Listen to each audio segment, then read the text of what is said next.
सुप्रिया जी, 2 सवाल आपसे पूछे गए। एक तो उसने पूछा कि भ्रष्टाचार के मामले कितने गंभीर है, और ये पूछ रहे हैं कि रोहन गुप्ता, गौरव वल्लभ सारे आपके साथ ही क्यों भाग रहे हैं? मेरे भी सवाल जोड़ दीजिए ना, मैंने तो उनके सारे सवाल के जवाब दिए। आप इतने बगल में उनका आवाज जा रही है। आपके सामने कुछ खुलासे और कुछ सवाल मेरे भी मन में रहते हैं। मैं भी इस देश की नागरिक हूँ। 15-15 लाख किसके अकाउंट में आए? किसी के अकाउंट में आए? 15-15 लाख आए? नहीं आए। 2 करोड़ सालाना रोजगार बनना था, अभी तक तो 20 करोड़ बन गया होता है नौकरी। किसकी नौकरी गिनवाया भाई, अभी गिनवाया, अभी गिनवाया, शहजाद जी, और जॉब्स का डेटा भी भूल गया, अभी तो गिनवाया भाई, अभी गिनवाया। रुक जाइए, अपनी बारी का इंतजार कीजिए। गलत है, आपके बीच में उन्होंने नहीं बोला, फिर तो बस शाउटिंग मैच करें। नहीं, आपको वेट करना, आप उसके बाद बोल सकते हैं, बीच में नहीं, प्लीज। 2 करोड़ सालाना रोजगार बनने थे, 10 साल में तो 20 करोड़ बन गए होते, नौकरियों की लाइन लग गई होती। लेकिन आपके चैनल पर मैं देख रही हूँ और डंका पीट के कहती हूँ, आज तक मैंने डिजिटल पर एक शो देखा, यूपी में शो हो रहा है, लोग कह रहे हैं लड़कों की नौकरियां नहीं लग रही, इसलिए लड़कियों की शादी नहीं हो रही। लोग कह रहे हैं अग्निवीर में 4 साल में 24 में रिटायर करके आप भेजे, ना पेंशन दे रहे हैं ना नौकरी दे रहे हैं। युवा कहते हैं मैं सीने पर गोली खाने को तैयार हूँ देश को। आप कहते हो बेटा तुम्हें मैं 24 में रिटायर करूंगा। ये आपकी असलियत है। आपकी असलियत है कि 70 के पेट्रोल को 100 पार कराया, 400 के सिलेंडर को 1100 पार कराया। आपकी असलियत यह है कि आपने आटा, दही, चीनी सब पर जीएसटी लगाया। तो आपने मुझे डिस्कस किया था, लेकिन पहले आपके साथ सीएसडीएस पे बहुत डिस्कशन हुआ है। आपने जनता और इस देश की 55% लोग जो सर्वे में पार्टिसिपेट किए, उन्होंने कहा भ्रष्टाचार 5 साल में जबरदस्त तरीके से बढ़ा है।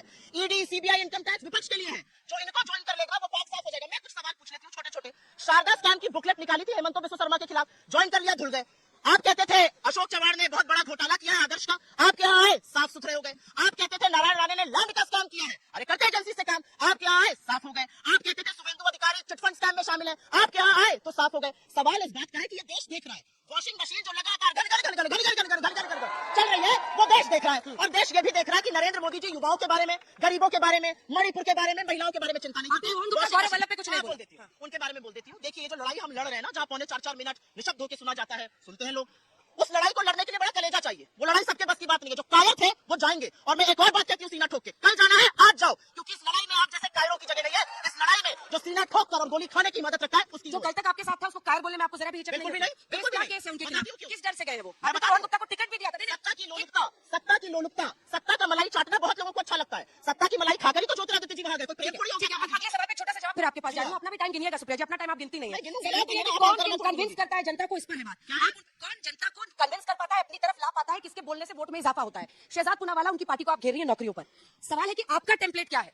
जनता कैसे भरोसा करे कि कांग्रेस आएगी तो नौकरियों की बौछार हो जाएगी? हिमाचल प्रदेश का सवाल है जहां पर 1 लाख नौकरियों की बात हुई थी, सरकारी नौकरियों की, और फिर मुख्यमंत्री उससे पीछे हट गए। ये हमारा मैनिफेस्टो है। और हमारी सरकार सिर्फ हिमाचल में ही नहीं है, हमारी सरकार कर्नाटक में है, हमारी सरकार तेलंगाना में है। हमने गृह ज्योति, गृह लक्ष्मी से लेकर गिग वर्कर्स के लिए जो वहाँ पे काम किया, वो टेम्पलेट बनी है। ये मैनिफेस्टो उठाइएगा और देखिएगा कि किन 5 स्तंभों पे हम बात करते हैं। हम आप जैसी लड़कियों के लिए, आप जैसे युवाओं के लिए 30 लाख सरकारी नौकरी, 1-2 सवाल नहीं, 1-2 सवाल प्लीज। बाकी होने की 50% नौकरियों में महिला के लिए आरक्षण। ऐसे लड़ते हैं मुझसे, उन्होंने 2 लाइन ज्यादा बोला, उन्होंने 3 मिनट बोला।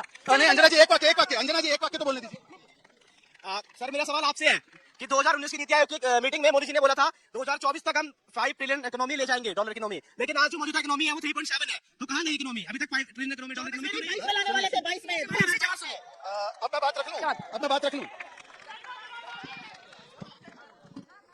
अंजना जी बात रख लूं।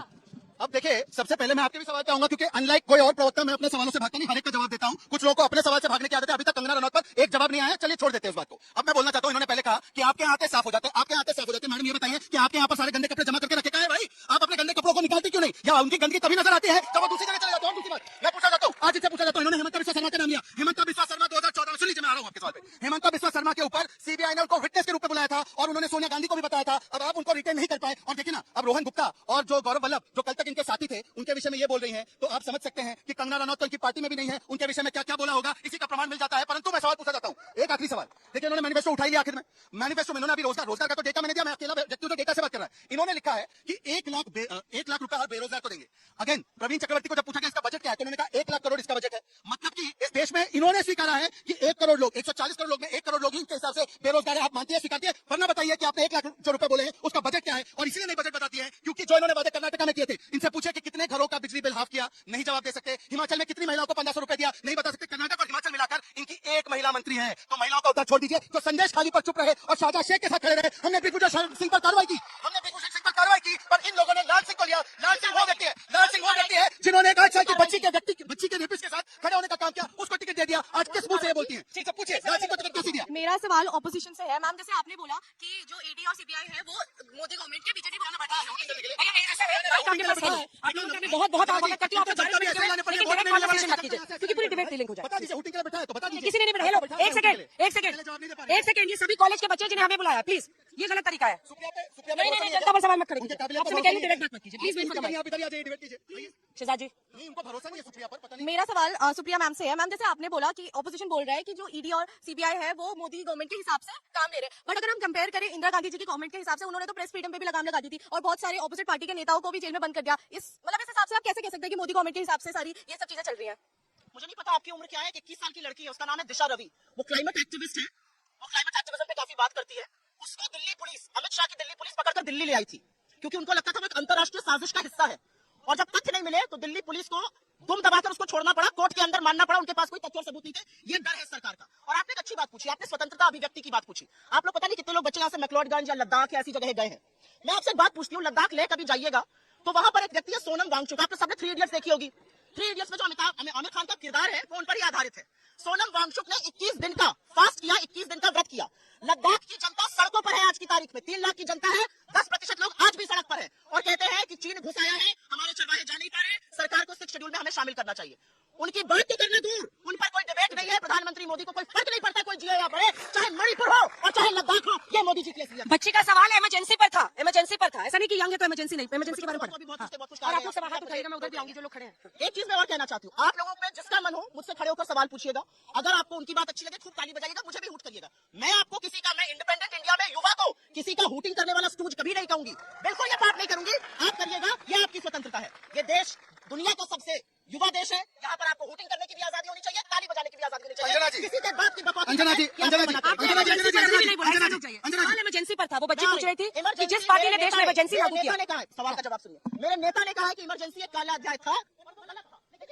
क्या हो रहा है आज? अगर एक व्यक्ति दिखाता है कि मिर्जापुर को रोटी बच्चे को दी जा रही है, उसके ऊपर सेडेशन लॉ लगाकर उसको प्रताड़ित किया जाता है। सुप्रिया शर्मा नाम की एक पत्रकार है, स्कूल में काम करती है। उसने वाराणसी में जाकर दिखाया कि आज भी मुसहर घास खा के जीते, उसको सेडेशन लॉ लगाया जाता है। क्यों ऐसा होता है? पीपी किट का घोटाला जो दिखाएगा उसके ऊपर कार्रवाई। खुद उसे काला अध्याय मांग रही है। अभी के वक्त को ज्यादा बुरा बताती। लोकतंत्र बचाओ रैली किया था पूरे विपक्ष ने रामलीला मैदान में। जवाब दीजिए। अंजना जी, अभी इन्होंने बड़ी बड़ी अच्छी बातें की, तो इनसे एक बार बोलिए कि जनता को राक्षस कहने वाले रणदीप सुरजेवाला पर क्या कार्रवाई की? वहां पर तो पूरी जनता को राक्षस बोल दिया था, उस पर एक शब्द नहीं बोल पाए। चलिए, मैंने तो एक प्रायोजित व्यक्ति को चिन्हित किया तो उनको बुरा लगा। मैं बोलता हूँ कि गलत है। अब बताइए कि जो रणदीप सुरजेवाला ने बोला उस पर कुछ नहीं बोल पाएंगी। अच्छा, अंजना जी ये क्या बोल रही हैं कि ये मीडिया की स्वतंत्रता के लिए है? अरे भाई, 14 पार्टियों ने 14 जर्नलिस्ट को बैन किया। वो कौन सी पार्टियां थी? चित्रा जी के शो पर जो 5 बजे होता है, कौन सी पार्टी नहीं आती है? कांग्रेस पार्टी नहीं आती है। और ईमानदारी इनकी ये देखिए कि ये खुद पत्रकार थी, अगले दिन पत्रकारिता छोड़कर प्रवक्ता बन गई और टिकट लेकर चुनाव लड़ने लगी। और तो दूसरों की मर्यादाओं पर, दूसरों की नैतिकता पर सवाल ये खड़े करती है। और अगर नाम बुलाना गलत है तो गोदी मीडिया किसने कॉइन किया है? आपको भी गोदी मीडिया कौन बोलता है? बताइए जरा एक बार इनको। और तीसरी बात, देखिए मैं भागता नहीं हूँ। इमरजेंसी की बात करते हैं। राजनाथ सिंह जी का स्मिता प्रकाश के साथ पॉडकास्ट देखिए। उन्होंने बताया कि 24 साल के राजनाथ सिंह जेल में ठूस दिए गए थे। उनकी मदर का अंतिम संस्कार था, उनको पैरोल नहीं मिली। ये इनकी हकीकत है। ये बात करेंगे जिन्होंने पार्लियामेंट को पंगु कर दिया, सारे विपक्ष को जेल में डाल दिया, जिन्होंने जुडिशरी को कहा कभी तो जुडिशरी बनो, जिन्होंने कहा मीडिया को डोंट क्रॉल बेंड। ये इस प्रकार के लोग जो है वो इमरजेंसी का बोल